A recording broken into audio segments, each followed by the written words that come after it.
Hello अस्सलाम वालेकुम। Welcome to my channel. आज हम दूसरा लेक्चर स्टार्ट करने जा रहे हैं और उसमें हम एक्सरसाइज 1.1 का दूसरा क्वेश्चन करेंगे। दूसरा क्वेश्चन ये कहता है कि list the order of the following matrices, कि ये जो मैट्रिसेस है A B C D E F, इनके ऑर्डर क्या है, इनके ऑर्डर मालूम करो। तो आइए हम चलते हैं मैट्रिक्स ए की तरफ। तो इसमें कितने कॉलम रोज हैं, कितने कॉलम हैं, वही तरीका है वो m क्रॉस n वाला। जो m क्या है रोज और n क्या है कॉलम्स।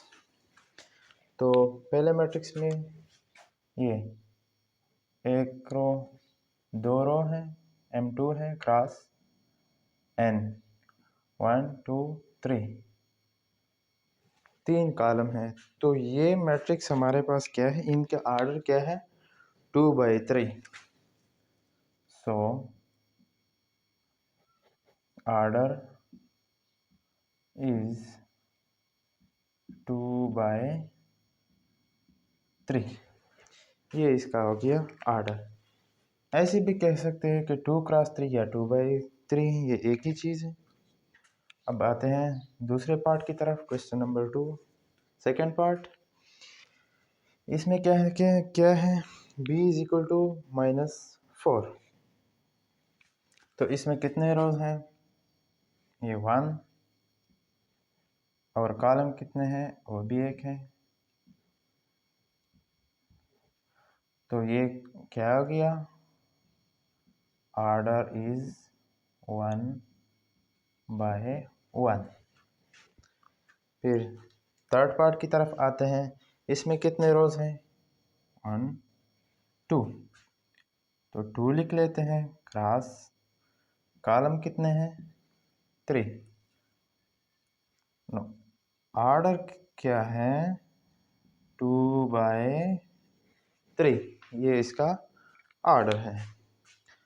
तो ये फोर्थ पार्ट जो है ये क्या कहता है, f इज इक्वल टू 2 1 3 2 4 -1। इसमें कितने रोज हैं 1 2 3, तो यहाँ पर 3 लिखते हैं क्रॉस, कॉलम कितने 1 2, 3 क्रॉस 2 का ये मैट्रिक्स है।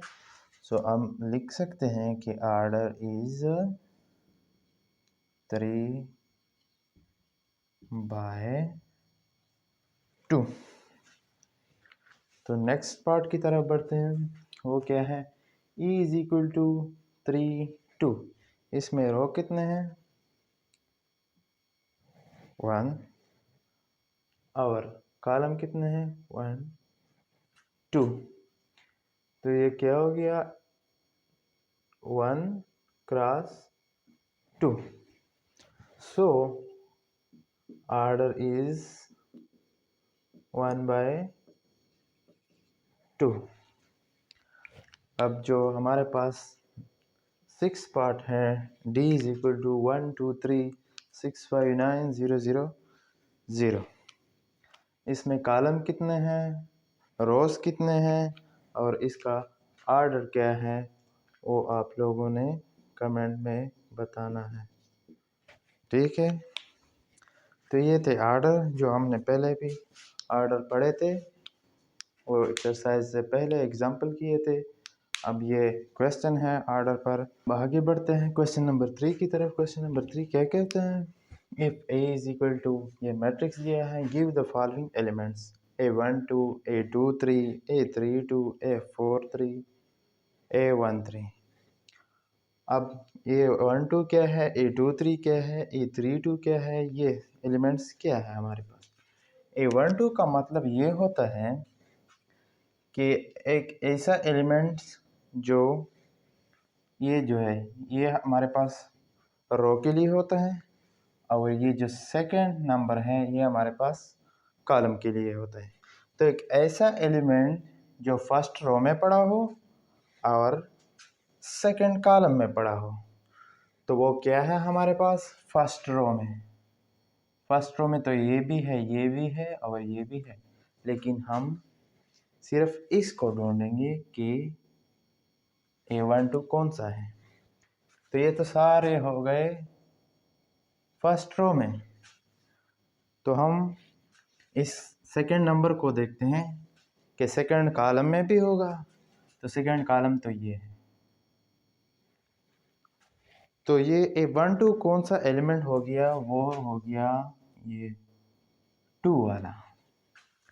तो हम तो डायरेक्ट ऐसे एलिमेंट फाइंड नहीं कर सकते, इसके लिए हमने इससे पहले इक्विलिटी का कंसेप्ट पढ़ा है। तो हम दो मैट्रिक्स को इक्वल करते हैं, क्योंकि हमारे पास एक एलिमेंट है और दूसरा एलिमेंट नहीं है। तो दूसरे एलिमेंट को हम जनरली लिख लेते हैं कि let B is equal to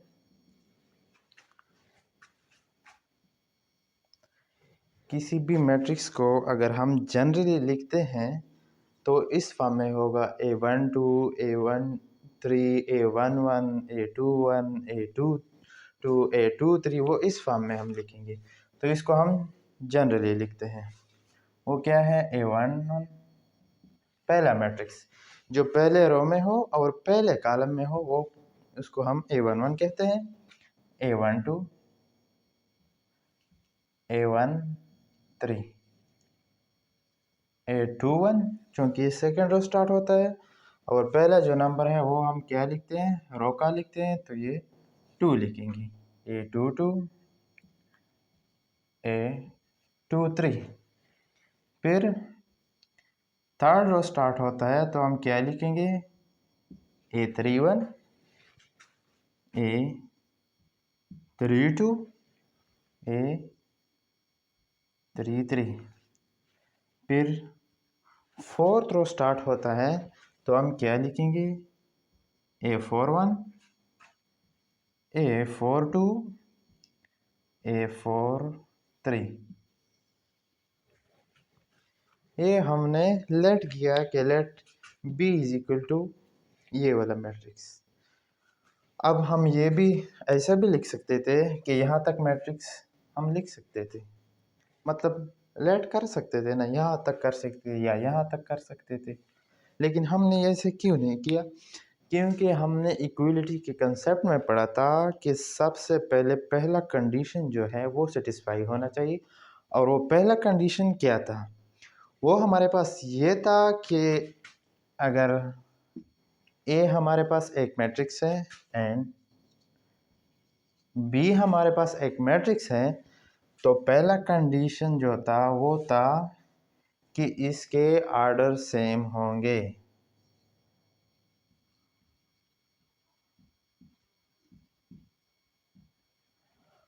और दूसरा कंडीशन जो हमारे पास था वो क्या था, इसके करस्पॉन्डिंग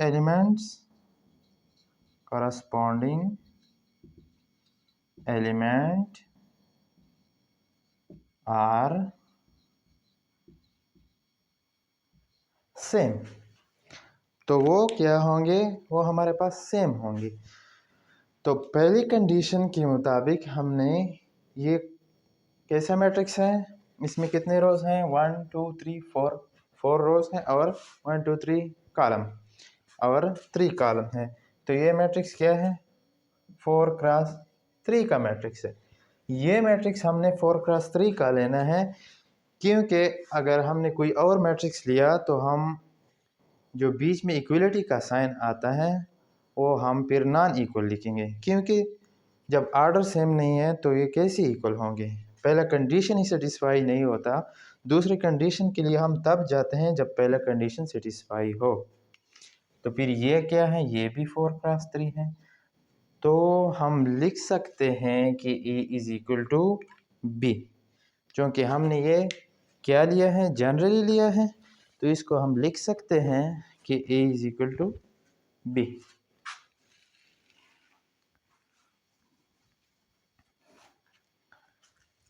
सपोज, फिर से सपोज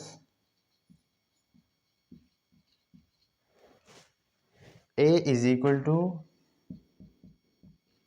B, ये हमने सपोज किया। तो A लिख लें,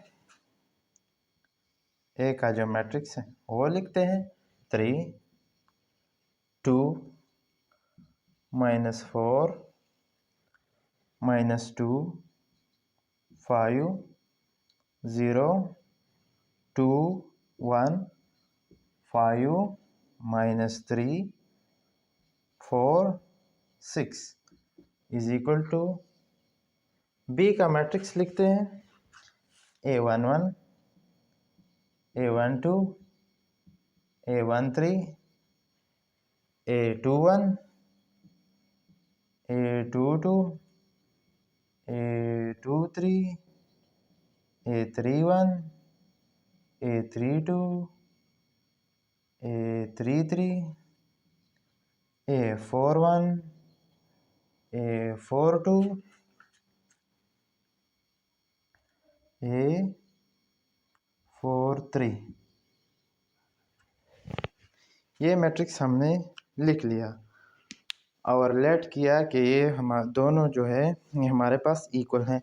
चूँकि इक्वलिटी का फर्स्ट कंडीशन सेटिस्फाई करता है, ये भी 4x3 मैट्रिक्स है, ये भी 4x3 मैट्रिक्स है, तो हम जो सेकंड कंडीशन है उसकी तरफ बढ़ते हैं कि इन दोनों के जो करस्पॉन्डिंग एलिमेंट्स हैं वो भी सेम होंगी। तो यहाँ हम कितने मालूम कर सकते हैं, A11 से लेकर A43 तक मालूम कर सकते हैं। टोटल कितना है 12 तक मालूम कर सकते हैं, मतलब 12 एलिमेंट मालूम कर सकते हैं। लेकिन हमारे पास जो क्वेश्चन में मांगे हैं वो क्या है, 5 एलिमेंट्स है। वो पहला क्या है A12 ये है। A12 के करस्पॉन्डिंग एलिमेंट कौन सा है, वो है 2। सो पहले जो पार्ट है उसका आंसर क्या हो गया, A12 इज इक्वल टू 2, ये हमारे पास आ गया। दूसरा क्या मांगा है A23 हमारे पास कहाँ है, ये है। इसका करस्पॉन्डिंग एलिमेंट कौन सा है, वो ये वाला है। तो हम लिख सकते हैं कि सेकंड पार्ट का जो आंसर है A23 वो हमारे पास 0 है। फिर थर्ड पार्ट क्या है A32 ये है A32, इसका करस्पॉन्डिंग एलिमेंट कौन सा है, ये 1। तो थर्ड पार्ट का A32 इक्वल टू 1, वो 1 की इक्वल है। फिर A43 कौन सा है, ये वाला। इसका करस्पॉन्डिंग एलिमेंट कौन सा है A43, ये 6। A43 इक्वल टू 6, ये हमारे पास क्या है 6 है। फिर 5 पार्ट जो है A13, इसका आंसर क्या है, ये आप लोगों ने खुद करना है और कमेंट में जवाब देना है कि ये A13 हमारे पास क्या है। तो ये थी इक्वलिटी की कंसेप्ट पर ये क्वेश्चन था। तो इसमें कुछ भी मुश्किल नहीं है, सब कुछ इजी है। ये कंसेप्ट आगे भी यूज़ होंगे कि A12 क्या है, A32 क्या है। बस जनरली ये हमारे पास ऐसे एलिमेंट है। तो ये A11 है, ये भी A11 है, ये A12 है, ये भी A12 है, ये A13, ये भी A13 है, सारे A12, ये भी A12 है। लेकिन जनरली हमारे पास ये क्या है, हमें इसका पता नहीं, तो हमने इसको क्या लिख लिया, A लिख लिया। जैसे हमारे पास x है, इसका कुछ भी पता नहीं, इसको हम 1 भी दे सकते हैं, 2 भी दे सकते हैं, 3 भी दे सकते हैं, -3 कुछ भी दे सकते हैं। तो A11 को हमने नाम दिया 3, A12 को दिया 4, A13 को दिया -4। ये सारे एलिमेंट ऐसे हैं, क्योंकि ये हमारे पास गिवन था, ये हमारे पास गिवन नहीं था, तो इसको हमने जनरली सपोज किया। तो उम्मीद है कि ये क्वेश्चन आपको अच्छे से समझ आया होगा। अब आगे बढ़ते हैं क्वेश्चन नंबर 4 की तरफ। क्वेश्चन नंबर 4 क्या कहता है, which of the following matrices are equal, कि ये जो मैट्रिक्स गिवन है, इसमें आप देख लो कि कौन से मैट्रिक्स आपस में इक्वल हैं। मतलब ए बी के साथ इक्वल है या बी सी के साथ इक्वल है या ए सी के साथ इक्वल। इन दोनों इन फोर मैट्रिक्स में कौन से टू मैट्रिक्स आपस में इक्वल हैं। तो चलो देखते हैं। ये तो है 2 5 1 3। सी जो है, सी को हम सॉल्व करते हैं। 2 3 + 2 5 4 2 + 1 3। तो अब देखो कि सी किसके साथ इक्वल है। देखो 2 यहाँ पर 2 है, 5 यहाँ पर 5 है, यहाँ पर 4, यहाँ पर 1। क्योंकि आर्डर इन सब के सेम है। ये भी 2/2 का है, ये भी 2/2 है, ये भी 2/2 है, ये भी 2/2 है। तो इक्वलिटी का जो फर्स्ट कंडीशन था कि both matrices have same order, तो वो तो अप्लाई होता है यहाँ पर, ऑलरेडी यहाँ पर गिवन है। तो हम सेकंड कंडीशन की तरफ बढ़ते हैं, जो क्या है कि दो मैट्रिसेस तब इक्वल होंगे, जो सेकंड कंडीशन है, जब इनके करस्पॉन्डिंग एलिमेंट्स इक्वल हो। तो सी के बाकी तो ए के साथ इक्वल है, लेकिन यहाँ पर 4 है, यहाँ पर 1 है। तो बी के साथ चेक करते हैं। यहाँ पर 2 है, ये भी 2 है, यहाँ पर 5 है, ये भी 5 है, यहाँ पर 4 है, यहाँ पर भी 4 है, यहाँ पर 3 है, यहाँ पर भी 3 है। सो ये दोनों क्या है हमारे पास, इक्वल है। So B is equal to C। ये हम ऐसे भी लिख सकते हैं direct, B is equal to C। तो अब आते हैं D को सॉल्व करते हैं। D हमारे पास क्या है, 2, ये 4 + 1 5, ये 1, ये क्या है 3। तो देखते हैं, एक के साथ चेक करते हैं। 2, यहाँ पर भी 2, यहाँ पर 5, वहाँ पर भी 5, 1 1 3 3। So A is equal to D। तो ये भी हो गया। ये था इक्वलिटी का कंसेप्ट। ये उस इक्वलिटी के कंसेप्ट की बुनियाद पर ये क्वेश्चन था। अब शुरू करते हैं क्वेश्चन नंबर 5। क्वेश्चन नंबर 5 क्या कहता है, let A is equal to matrix and B is equal to matrix for what values of U V and W are A and B are equal. ये कहता है कि हमारे पास ये जो U है, ये V है, ये W, इसको क्या वैल्यू दे कि हमारे पास ये दोनों मैट्रिसेस इक्वल आ जाए। तो ये अगेन इक्वलिटी का कंसेप्ट है। तो हम लिख लेंगे लेट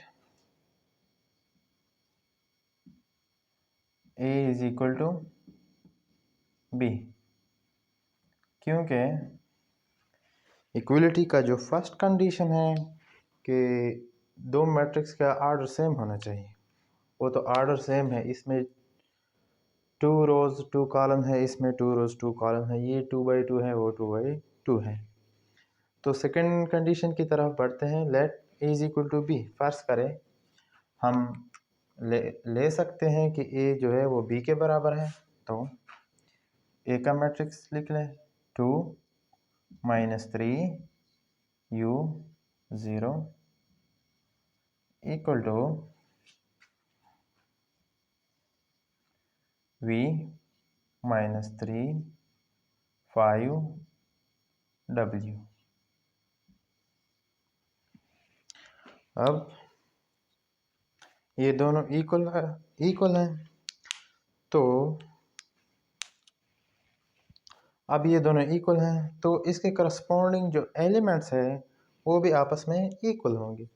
तो ये जो V है, इनकी कीमत क्या है, ये V इज इक्वल टू 2। ये U जो है, U इज इक्वल टू 5 और ये W जो है ये 0 के इक्वल होगा। अगर फिर भी चेक करना चाहें तो इनकी जगह ये वैल्यू पुट कर लें। ये जो है 2 - 3 u की कीमत क्या है 5 और 0 इज इक्वल टू v की कीमत क्या है 2 - 3 5 और w की कीमत क्या है हमारे पास 0। तो ये दोनों आपस में इक्वल हैं। तो हमने u, v और w की कीमत निकाल ली और हमने ये साबित कर दिया कि a and b are equal है if v is equal to 2, u is equal to 5 and w is equal to 0।